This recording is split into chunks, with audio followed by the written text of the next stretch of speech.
ഇന്ന് കാലത്ത് 7:30 കൂടിയാണ് കുട്ടികൾ ഈ മൃതദേഹം കണ്ടത്. വളരെ ഉയരത്തിൽ നിന്ന് വീണതുകൊണ്ട് ശരീരം ചിന്നിച്ചിതറിയ നിലയിലാണ്. അതുകൊണ്ട് തന്നെ ഇത് ആരുടേതാണെന്ന് ഇപ്പോൾ വ്യക്തമല്ല. പോസ്റ്റ്മോർട്ടം കഴിഞ്ഞാൽ മാത്രമേ എന്തെങ്കിലും പറയാൻ കഴിയൂ എന്നാണ് പോലീസ് ഉദ്യോഗസ്ഥർ പറയുന്നത്. എന്തൊക്കെ ഈ നാട്ടിൽ നടക്കുന്നത്? അതെ അതെ, ഈ മെഗാ സീരിയൽ ഓരോന്ന് കണ്ടിട്ട് ഒന്നിനും കൊള്ളാത്ത ബുദ്ധിജീവികൾ കുറ്റം പറയും. ഇവിടെ നടക്കുന്നതൊക്കെയോ അതിലും കടുപ്പം പിടിച്ച കാര്യങ്ങളാ. സത്യം, ഈ നാട്ടിൽ നടക്കുന്നതിന്റെ പകുതി പോലും സീരിയലിലില്ല. TV ഇപ്പൊ വെക്കാൻ പറ്റാത്ത അവസ്ഥയാ. ഒന്നുകിൽ കൊലപാതകം, അല്ലെങ്കിൽ ആത്മഹത്യ, അതും അല്ലെങ്കിൽ പീഡനം. ഓഹോ, എന്തിനാ അമ്മേ TV-ക്കാരെ മാത്രം കുറ്റം പറയുന്നേ? മൊബൈൽ ഫോൺ നമുക്ക് ഓണാക്കാൻ പറ്റുമോ? അതിന് ഇതിന്റെ അപ്പുറമല്ലേ? അത് പിന്നെ ഉള്ളതും ഇല്ലാത്തതും എല്ലാം ഇവര് പറയും.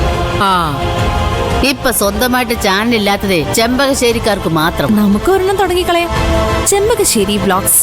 അതെന്തുവാ? എന്റെ മുത്തശ്ശി, ഈ വഴിയിലൊക്കെ ഉള്ള ഉണക്ക ചായക്കടയിൽ കയറി ഒന്നിന് കൊള്ളാത്ത കുറെ തിമ്മന്മാര് ഹായ് ഗായ്സ്, ഇവിടെ മടയുണ്ട്, പഴംപൊരി ഉണ്ടെന്നൊക്കെ പറയില്ലേ? അങ്ങനെ നമ്മുടെ വിശേഷങ്ങളൊക്കെ എടുത്തിട്ട് ഓസിന് കാശുണ്ടാക്കി പറ്റിക്കുന്നൊരു പരിപാടി. തല പോയാലും ഇത്തരം വൃത്തികേടുകൾക്കൊന്നും ഞാൻ കൂട്ടു നിൽക്കത്തില്ല. അമ്മ കൂട്ടു നിന്നില്ലെങ്കിൽ നാളെ അമ്മയെ കാലം പുരാവസ്തുക്കളുടെ ചവിട്ടുകുട്ടയിൽ വലിച്ചെറിയും. എന്തു കുന്തം വേണേലും ആയിക്കോട്ടെ, പക്ഷെ എനിക്ക് ഞാനാവാനേ പറ്റൂ. എന്നാലും അജ്ഞാത ശവം ആരുടെ ആയിരിക്കും? SP ഉമാദത്തൻ സാറിന്റെ നേതൃത്വത്തിലുള്ള വൻ പോലീസ് സംഘം ഇവിടെ ക്യാമ്പ് ചെയ്തിട്ടുണ്ട്.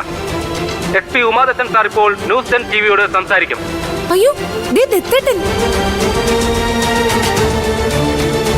പോസ്റ്റ്മോർട്ടം റിപ്പോർട്ട് കിട്ടിയാൽ എനിക്ക് എന്തെങ്കിലും പറയാൻ പറ്റും? അടിപൊളി. മോളെ, കാടിന്റെ ഭാഗത്ത് പിടിവലി നടന്നതിന്റെ ലക്ഷണങ്ങൾ കാണാൻ കഴിഞ്ഞിട്ടുണ്ട്. ആക്രമിച്ചത് മനുഷ്യനാണോ മൃഗങ്ങളാണോ അതോ ഇനി ആത്മഹത്യയാണോന്നൊക്കെ വരുന്ന മണിക്കൂറിൽ മാത്രമേ നമുക്ക് സ്ഥിരീകരിക്കാൻ കഴിയൂ.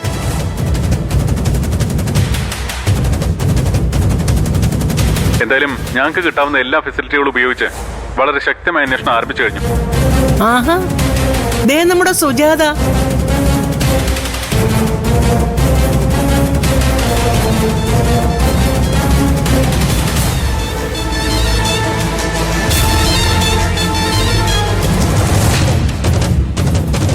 എന്തോ പറഞ്ഞാലും ആ കൊച്ചു മിടിക്കുക. പെമ്പിള്ളേരായ ഇങ്ങനെ വേണം. അവിടെ ഒരു അഹങ്കാരം. കൂടുതലായിട്ടൊന്നും ഇതുവരെ കണ്ടെത്താൻ കഴിയും.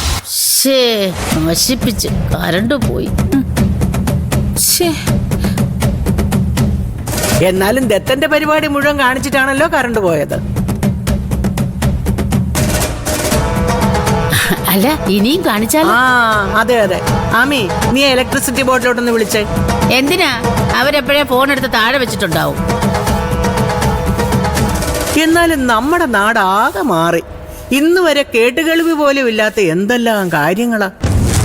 എന്റെ അമ്മേ, പണ്ടും ഇതൊക്കെ ഇവിടെ നടന്നിരുന്നു. പിന്നെ കേട്ടുകേൾവി ഇല്ലാതെ പോയതേ അന്നൊന്നും TV മൊബൈലും ഒന്നും ഇല്ലല്ലോ. TV മൊബൈലും ഒന്നും ഇല്ലെങ്കിലും മനുഷ്യരല്ല ഇതിനേക്കാൾ നന്മയുള്ളവരായിരുന്നു. എന്ന് നമ്മൾ പറയുന്നല്ലേ, ആർക്കറിയാം എന്തായിരുന്നു.